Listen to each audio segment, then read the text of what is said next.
ప్రియమైనటువంటి మరి షారోన్పురం వాస్తవ్యులకు ప్రభువైన యేసుక్రీస్తు నామములో శుభములు తెలియజేస్తున్నామండి.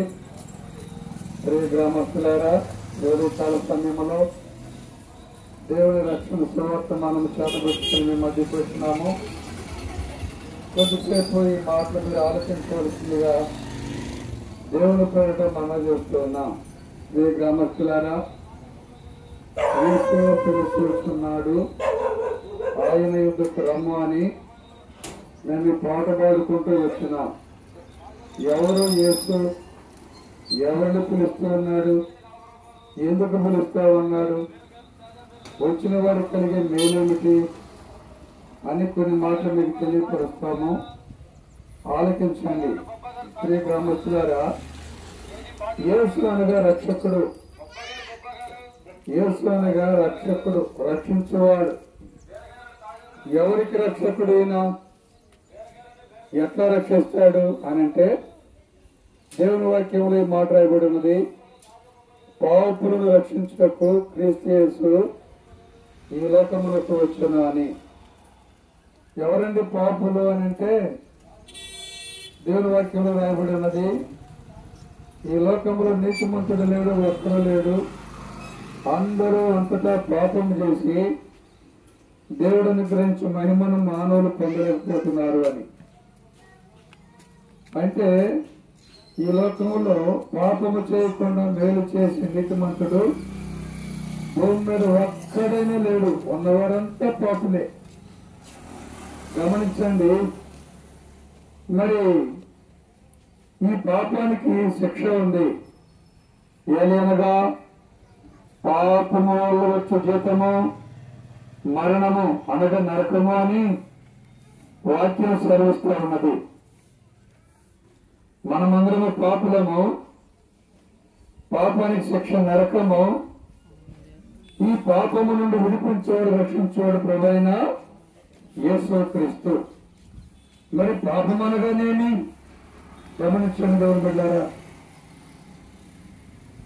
ఆజ్ఞను అతిక్రమించి ప్రతివాడు పాపము చేయుచున్నాడు, ఆజ్ఞ అతిక్రమమే పాపమని దేవుని వాక్యం సెలవిస్తూ ఉన్నది. సకల దుర్నీతి పాపమని దేవుని వాక్యం సెలవిస్తూ ఉన్నది. మేము చేయటి ఎరిగి చేయకపోవడం పాపమని దేవుని వాక్యం సెలవిస్తూ ఉన్నది. అంతేకాదు అబద్ధము, మోసము, దేవదూషణ, నరహత్య, వ్యభిచారం, త్రాగుడు, ఉద్యోగం, పలు విధాల పాపాలు మానవుడు చేస్తూ ఉన్నాడు. కనుక భూమి మీద పుట్టిన నాటి నుంచి నరుడు హృదయం బాల్యము నుండి చెడ్డదని, వాని హృదయంలో తలుపులన్నీ కేవలం చెడ్డవని వాటిలో సెలవుస్తూ ఉన్నది. ప్రియ గ్రామస్తులారా, అమ్మాయ, మీరు చిన్నవారైనా పెద్దవారైనా, స్త్రీలైనా పురుషులైనా, ఏ కులమని, ఏ మతమని, ఏ ప్రాంతమని, ఏ భాషమని, అందరము పాపులమే. స్థూలంగా మనుషులం, పాపులం, పాపంలో ఉన్నాం. పాపానికి దండన, శిక్ష ఉన్న నరకం. ఆ నరకం నుంచి తప్పించేవాడు ప్రభువైన యేసుక్రీస్తు. యేసు ప్రభువు అంటాడు, నా మాట విని నన్ను పంపినవాడిని విశ్వాసముంచేవాడు నిత్యజము కలవాడు, వాడు తీర్పులోనికి లెక్క మరణములోని జీవములోనికి దాటి ఉన్నాడని ప్రభువారు చూస్తా ఉన్నారు. అనగా అర్థం ఏంటంటే, ఈ లోకంలోని మానవుడిగా జీవించే మనము ఆ ప్రభు పొందుకొని ఆయన విశ్వాసం ఉంచి మారు మనసు పొంది పాపాన్ని విడిచిపెట్టి దేవుడి కొరకు జీవిస్తే నువ్వు నరకానికి తప్పించబడి మోక్షానికి వెళతావు. అది వాక్యం యొక్క అర్థం. కాబట్టి అందుకే ప్రభు యేసుక్రీస్తు వారు పిలుస్తూ ఉన్నాడు మానవులను. ఏమనంటే, ప్రయాసపడి పాపభారం వచ్చిన సమస్తమైన వారు నా యొద్దకు రండి, నేను మీకు విశ్రాంతిని కలుగజేస్తున్నటువంటి ప్రభువారు. అయ్యారా, ఆయన తుదగంతులే వస్తున్నారా, నా వైపు చూసి రక్షణ పొందిని దేవుడని నేనే అంటున్నాడు ప్రభువుని యేసుక్రీస్తు వారు. అనగా బుద్ధిగంత మానవులందరినీ పిలుస్తూ ఉన్నాడు దేవుడు. ఏ ఒక్క జాతిని, ఏ ఒక్క కులాన్ని, ఏ ఒక్క మతాన్ని ఉద్దేశించి కాదండి. దేవుని వాక్యంలో మాట రాయబడి ఉన్నది, యేసు క్రీస్తు అందరికీ ప్రభువు అని. కనుక అయ్యలారా, ఈ మాటలు వింటాను నీవు, యేసు క్రీస్తు పాపులైన అందరికీ రక్షకుడు, పాపులనగా మానవాళికి అందరికీ రక్షకుడు. ఆయన రక్షించేవాడు, ఆయన నిన్న నన్ను పిలుస్తూ ఉన్నాడు. ఎంతకాలం ఈ పిలుపును త్రోసివేస్తావు, ఎంతకాలం నిర్లక్ష్యం చేస్తావు, వాళ్ళేదో నెల వచ్చి వాక్యం చెప్పుకొని పోతున్నారులే అని తేలిక తీసుకోబోక ప్రియ సహోదరి సహోదరుడా, నీ కొరికే దేవుడు మమ్మల్ని పంపించాడు. ఈ వాక్యంతో నువ్వు యేసు క్రీస్తు రక్షకుడని నువ్వు అంగీకరించాలా? పిల్లలు గమనించండి. కాబట్టి తనందరూ అంగీకరించరు, వారందరికీ దేవుని కుమార్తెనగట్టుకు ఆయనకు అధికారం ఉంది వారికి. కాబట్టి ఇప్పుడు మనం ఎవరి కుమారులమంటే ఈ లోకాధికారి సైతాను కుమారులం. మన యొక్క హృదయంలోని తలంపుల ఉద్దేశాలు నెరవేర్చుకోవడానికి, మన యొక్క చట్టాన్ని జరిగించడానికి పూనుకున్నవారమై, దేవునికి దూరస్తులమై లోకంలో ప్రచలుడిగా జీవిస్తూ ఉన్నాం, పాపంలో బ్రతుకుతున్నాం, పాపాన్ని తిని త్రాగుతూ ఉన్నాం. ఏమాత్రం దేవుని భయం లేకుండా కాలంలో పుచ్చుతూ ఉన్నాం. ఒక రోజు ఉంది, చనిపోతాం. చనిపోయిన తర్వాత తీర్పు ఉంది.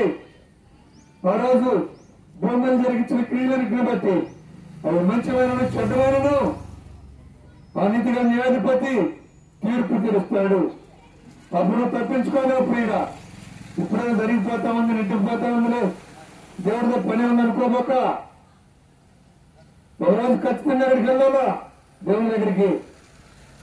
అప్పుడు నీ విడిపించేవారు ఎవరు లేరు, నీ పక్షం ఎవరు వాదించరు, నీ డబ్బు పనిచేయదు, నీ అధికారం పనిచేయదు, ఏ రికమెండేషన్ అక్కడ పనిచేయదు. దేవుని బిడ్డలారా, దేవుని న్యాయ తీర్పు నుంచి నేను తప్పించేవారు ఉండరు. కనుక నేడు అని సమయం ఉండగా ఈ వాక్యం అంటున్న నీవు ఆ ప్రభు తీర్పును అంగీకరించి మారు మనసు పొందాలా. ఏం మనసు అండి? మారు మనసు. హృదయ పరివర్తన కావాలి, బ్రతుకు మారాలా. వేషధారణ కాదు, వస్త్రధారణ కాదు, హృదయ పరివర్తన. దాన్ని మారు మనసు అంట. ప్రతివాడు మారు మనసు పొంది యేసు క్రీస్తుని సొంత రక్షకుడిగా అంగీకరించి బాప్తిసం తీసుకోవాలా. నమ్మి బాప్తిసం పొందిన వారు రక్షించబడుదురు, నమ్మని వారికి శిక్ష విధించబడనని వాక్యం సెలవిస్తా ఉన్నది. అయ్యలారా, శ్రీ సహోదరి సహోదరుడా, ఆ ప్రభు నిన్నే పిలుస్తూ ఉన్నాడు. ఇప్పుడు నేనేం చేయాలంటే ఆ పిలుపు పొందుకొని ఆయన వెంబడించాలా, ఆయన ఎద్దకు రావాలా, ఆయన సొంత రక్షకుడిగా అంగీకరించాలా. అంతేకాదు బైబిల్లో వాక్యం రాయబడినది, అతిక్రమము దాచిపెట్టేవాడు మరి తెలియడు, వాటిని ఒప్పుకొని విడిచిపెట్టేవాడు కనికరం పొందను. మన పాపాలు మనం ఒప్పుకుంటే ఎవరి దగ్గరండి? యేసుప్రభు దగ్గర ఒప్పుకోవాలా. మన పాపాలు మనం ఒప్పుకుంటే యేసుప్రభు వారు నమ్మదగిన వాడు నీతిమంతుడు కనుక మన పాపాలు క్షమించి పరిశుద్ధంగా చేస్తాడు. భూమి మీద మనుషుల పాపాలు క్షమించడానికి దేవుని కుమారుని క్రీస్తు అధికారం ఉన్నది. ఎందుకంటే ఆ దేవతి దేవుడు సర్వాధిపతి కాలం పరిపూర్ణమైనప్పుడు లోకానికి శరీరానిగా మనిషి పుట్టుకు వచ్చి పాపము లేనివాడుగా జన్మించి పాపం లేనివాడుగా జీవించి సర్వమానవాడి పాపాల కొరకై యజ్ఞ బలిపరుసుగా చేయబడి శిలం రాజుగా రవాడనీయబడి ఆయన రక్తానికి వచ్చి ప్రాణాన్ని అర్పించాడు. ఆ యేసుప్రభు వారు కలిసిన రక్తం ప్రోక్షణలో మానవుడి పాపని ప్రాయశ్చిత్తం కలుగుతూ ఉన్నది. రక్తము చెందించబడకుండా పాప క్షమాపణ కలగదని వాక్యం చదువుతూ ఉన్నది.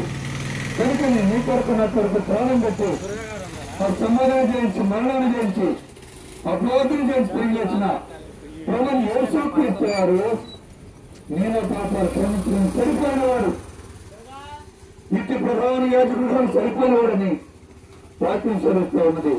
అమ్మాయ ఈ నామంలోనే అనగా ఆకాశం కింద భూమి మీద మనుషులు వేయబడిన ఏ నామమున రక్షణ కలగదు కానీ ఈ నామములో యేసు నామములో మానవుడికి రక్షణ అనగా పాప విమోచన పరలోక భాగ్యం కలుగుతా ఉన్నది.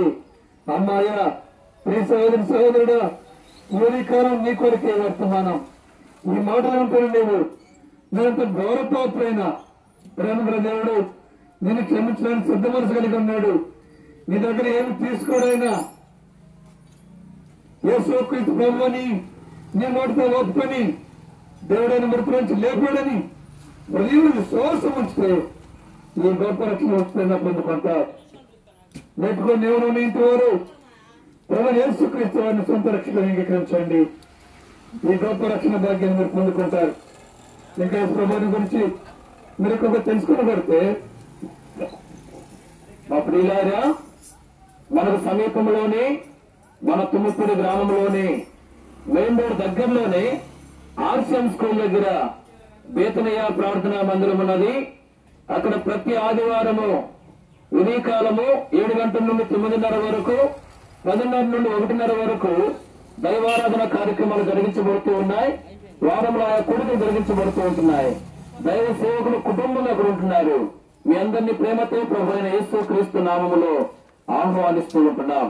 ఈ స్థలాన్ని విడిచి వెళ్ళక ముందు మీ క్షేమము కొరకు మేము ప్రార్థన చేస్తాం.